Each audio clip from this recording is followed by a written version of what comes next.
എത്രയെത്ര ബൈക്ക് ആക്സിഡന്റുകളാണ് നടന്നുകൊണ്ടിരിക്കുന്നത്. പല ബൈക്ക് ആക്സിഡന്റിന്റെയും കാരണം തികഞ്ഞ അശ്രദ്ധ, ട്രാഫിക് നിയമങ്ങൾ പാലിക്കാത്തത്, ഹെൽമെറ്റ് ഇടാത്തത്, ഓവർലോഡ്, ലൈസൻസ് ഇല്ലാതെ വണ്ടി വിടുന്നത് ശരിക്കും നിങ്ങൾ പ്രബോധനം ചെയ്യേണ്ട ഒന്നാണ്. കഴിഞ്ഞ ദിവസം, ഈ കഴിഞ്ഞ ചൊവ്വാഴ്ച തലപ്പാറ തങ്ങൾ മരിച്ചാണ്ടായിരുന്നു. അവരുടെ ദറജ ഉയർത്തി കൊടുക്കണേ അല്ല. സഫർ 8-നാണ് മഹാൻ അവൾ മരണപ്പെട്ടത്. അവരുടെ ദറജ ഉയർത്തി കൊടുക്കണേ അല്ല. അവരുടെ വീട്ടിലേക്ക് ആണ്ടിന് പോവുകയാണ്. പോകുന്ന സമയത്ത് തലപ്പാറ എത്താൻ നേരത്തെ കണ്ട രംഗം, ഒരു 25-കാരനായ ചെറുപ്പക്കാരൻ്റെ തൊട്ട് മുമ്പിൽ മയച്ചാറൽ വന്നു, വണ്ടി തെറ്റി, കാറിനിടിച്ചു, നേരെ നടുറോട്ടിൽ മറിഞ്ഞ് വീണു. തൊട്ട് പിന്നാലെ റോറി. ആലോചിച്ചുകൂടാ രംഗം. ആ തല ചറിഞ്ഞ് കാണാൻ പോലും. ഞാൻ അപ്പം തന്നെ മഴതിലേക്ക് വിളിച്ചു. കഴിഞ്ഞ ദിവസം പത്രത്തിൽ വന്ന ബൈക്ക് ആക്സിഡന്റിന്റെ കണക്ക്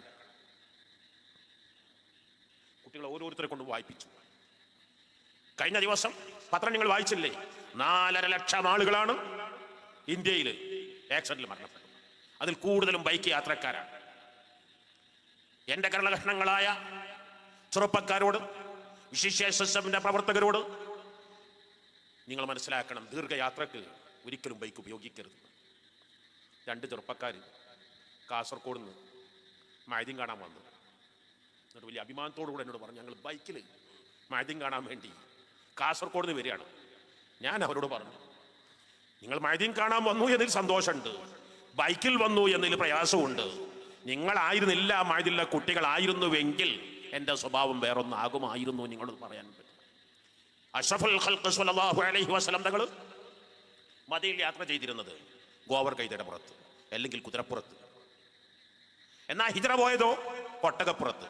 എന്നാ മിറാജിന് പോയതോ ബുറാക്കില്. ഇത് നമുക്ക് പഠിപ്പിക്കുന്ന എന്താണ്? യാത്രകൾക്കനുസരിച്ചായിരിക്കണം വണ്ടി. ബൈക്ക് എന്നത് നിർബന്ധിത ഘട്ടത്തിൽ പരമാവധി നിങ്ങൾ മനസ്സിലാക്കും 2 ടയറേ ഉള്ളൂ. അത് റോഡ് സ്ലിപ്പാവാൻ സാധ്യതകൾ വളരെ കൂടുതലാണ്. അല്പം തന്നെയാൽ മറയാൻ സാധ്യത വളരെ കൂടുതലാണ്. ബൈക്ക് ആക്സിഡന്റിൽ നടക്കുന്ന ആക്സിഡന്റ് മരണത്തിൽ ബഹുഭൂരിഭാഗവും ബൈക്ക് യാത്രക്കാരാണ്. പരമാവധി ഉപയോഗം കുറക്കുക. യാത്രകൾക്കനുസരിച്ച് ട്രെയിനുകളോ അല്ലെങ്കിൽ മറ്റ് സുരക്ഷാ വാഹനങ്ങൾ തിരഞ്ഞെടുക്കുക. തൻ്റെ അശ്രദ്ധ കൊണ്ടാണെങ്കിൽ അത് ആത്മഹത്യയായി മാറുമെന്നത് നിങ്ങൾ മറന്നു പോകരുത്. ഞാൻ നല്ല വീട്ടിൽ ചെന്ന് കുറേ കുടുംബത്തെ ആശ്വസിപ്പിച്ചു, സമാധാനിപ്പിച്ചു. അത് ചെയ്യിക്കാൻ കഴിയില്ല. ആ പാവപ്പെട്ട രക്ഷിതാവിന് അബ്ദുൽ അസീസ് 3 പെൺമക്കളും ഏക മകനുമുള്ളത്. ആ മകൻ ഓതാൻ അയച്ചു. ഭരിക്കുന്നവരെ കഴിഞ്ഞ സ്ഥാപനത്തിൽ വന്ന് കുട്ടിയോട് നന്നാക്കി താക്കീത് ചെയ്യും. കോറി, ബൈക്ക്, ഈ 2 കൊണ്ടുണ്ടാകുന്ന അപകട സാധ്യതകൾ. മഴതിൽ ഒരു ആക്സിഡന്റ് ആദ്യം നടന്നു. അത് മനസ്സ് പൊട്ടിപ്പോയി. എൻ്റെ കഷ്ണമായിരുന്ന വാരിത്ത കാഫി ഞാനങ്ങ് കരഞ്ഞ് വോയിസ് വിട്ടുപോയി. അതങ്ങ് ഒട്ടാകെ പ്രചരിച്ചു. മഹാനാ സുൽത്താൻ കാന്തപുരം ഉസ്താദ് പൂർണ്ണ ആരോഗ്യമുള്ള ദീർഘായുസ് നൽകണേ അല്ലാ. അപ്പോ ഉസ്താദ് വരെ ദുബായിൽ നിന്ന് മർക്കസിന്റെ പരിപാടി ക്യാൻസൽ ആക്കിയിട്ട് പെട്ടെന്ന് വന്നു. മൈതസ്കാരത്തിന് ഇമാമത്ത് നൽകി. അപ്പൊ കുട്ടിക്ക് തോന്നി ആക്സിഡന്റ് വെച്ചാൽ ഉസ്താദ് വോയിസ് വിട്ടോളും, ഉസ്താദ് കരഞ്ഞോളും. 2ാമതൊരു ആക്സിഡന്റ് കൂടി, 3ാമതൊരു ആക്സിഡന്റ് കൂടി നടന്നു. ഞാൻ പറഞ്ഞു, ഞാൻ ഒറ്റ വോയിസും വിടാനും തയ്യാറല്ല. ഇനി മൈതസ്കരിക്കുന്നു വിചാരിക്കണ്ട. ഇനി ഈ സ്വഭാവത്തിന് അത് കർശന തിന്നപ്പോ ഒറ്റ ആക്സിഡന്റ് ഇല്ലാതിരിക്കണം. റബ്ബേ കാത്തുരക്ഷിക്കണേ അല്ലാ, കാത്തുരക്ഷിക്കണേ അല്ലാ. അപ്പൊ നിർബന്ധമായും എന്റെ കള്ളകഷ്ണങ്ങളായ കുട്ടികളോട് നിങ്ങൾ വിഷമം ധരിക്കരുത്, നിങ്ങൾ അപകടം വരുത്തി വെക്കരുത്. 3 മയ്യത്തൊപ്പരം നിസ്കരിച്ച 2-3 ഘട്ടങ്ങളുണ്ട്. ഒന്ന് കുളപ്പുറത്ത് ഒരു വാപ്പയുടെയും 2 മക്കളുടെയും മയ്യത്ത് നിസ്കാരം ഒപ്പരം നിർത്തിയത് സഹിച്ചുകൂടാ. എന്തുകൊണ്ട് സംഭവിച്ചു? ഒരേ വാഹനത്തിൽ പോകുമ്പോൾ വാപ്പയും 2 മക്കളും ജീപ്പിലാണ്. വാപ്പ ഫോൺ സംസാരിച്ചു. ഡ്രൈവിംഗിനിടയിൽ ശ്രദ്ധ മാറി, വാഹനം വന്നിടിച്ചു. 3 പേരും മരിച്ചു. ആ മയ്യത്ത് നിസ്കരിച്ച രംഗം മറക്കാൻ കഴിയുന്നില്ല. മറ്റൊരു 3 പേർ ഒന്നിച്ചു മരിച്ചത് ബേപ്പൂരിൽ. 3ഉം ടീനേജറാണ്. വയനാട് ചുരത്തിലേക്ക് കയറുകയാണ് ഓവർലോഡുമായി. അവിടെ പോലീസ് ഉദ്യോഗസ്ഥൻ പെരുന്നാളിലാണ്. അദ്ദേഹം കൈകാട്ടി നിർത്തി. അദ്ദേഹം കുറെ ഉപദേശിച്ചു. അദ്ദേഹം കുറെ നല്ല വാക്ക് പറഞ്ഞു കൊടുത്തു. ഇത് ശ്രദ്ധിക്കണം, ചുരാണ്, അപകട സാധ്യത വളരെ കൂടുതലാണ്. 3 പേര് ഒന്നിച്ചു പോകാൻ പാടില്ല, പെരുന്നാളല്ലേ, കുട്ടികളല്ലേ എന്ന് കരുതി അദ്ദേഹം ആക്ഷനോ മറ്റൊന്നും എടുത്തില്ല. അദ്ദേഹം കുട്ടികൾ 100 മീറ്റർ അങ്ങ് പോയി. പിന്നെയും അതേ ബൈക്കിൽ കയറി. അടുത്ത വളവാകുമ്പോഴേക്ക് ആ 3 പേരും ആക്സിഡന്റിൽ പെട്ട് മരിച്ച രംഗം കഴിയുന്നില്ല.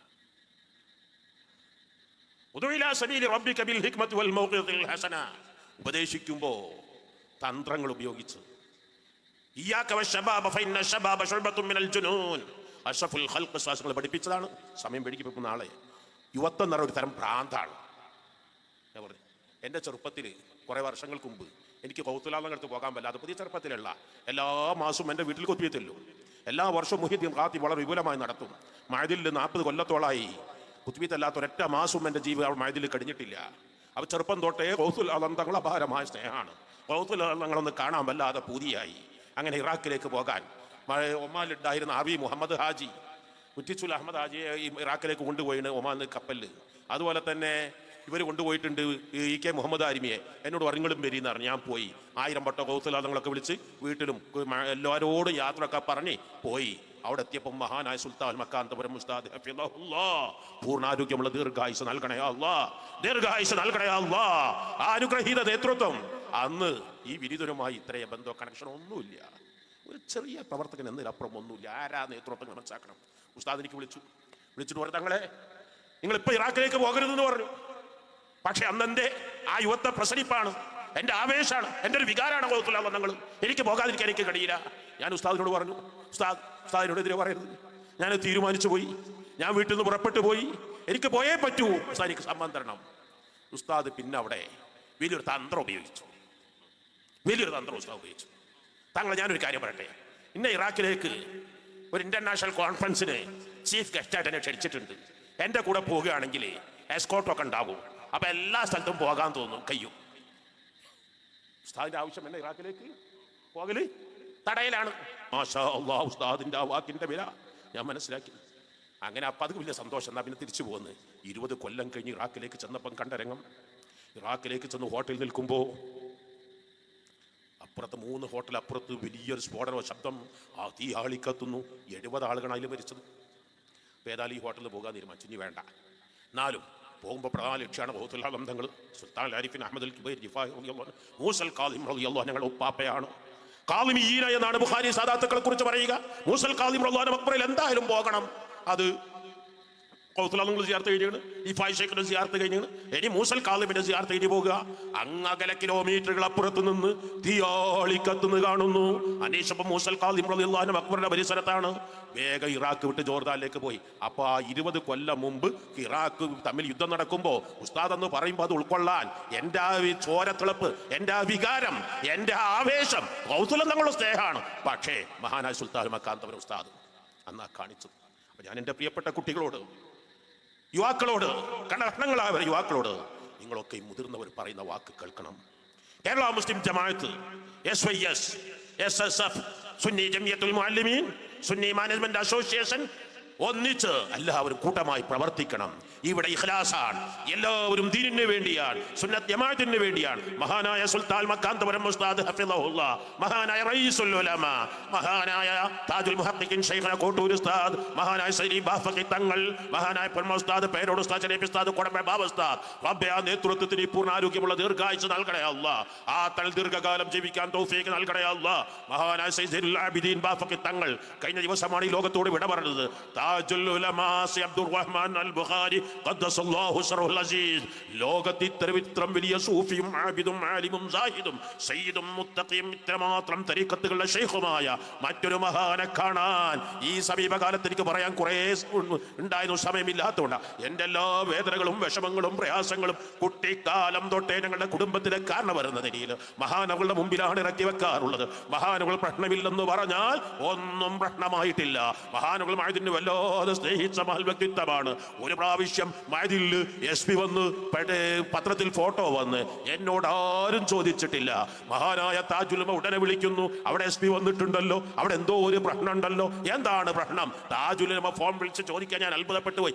സത്യത്തിൽ ആരും അറിയാത്തൊരു വിഷയം ഉണ്ടായിരുന്നു. അന്ന് അവിടെ ഒരു ബോംബ് ഭീഷണി ഉണ്ടായിരുന്നു. അപ്പം അത് പരിശോധിക്കാൻ വേണ്ടി SP വന്നതാ. അപ്പൊ SP വന്നപ്പോ താജുൽ ഉലമ മനസ്സിലാക്കി മഅദിൽ എന്തോ ഒരു പ്രശ്നം ഉണ്ടാകും. ഞാൻ പറഞ്ഞു, ഇവിടെ അതാണ് മഹാനവറുകൾ ഈ വിനീതനെയും മഅദിനെയും സ്നേഹിച്ച രംഗം. അല്ലാഹ് അവരുടെ ദറജ ഉയർത്തി കൊടുക്കണേ അല്ലാഹ്, അവരുടെ ദറജ ഉയർത്തി കൊടുക്കണേ അല്ലാഹ്.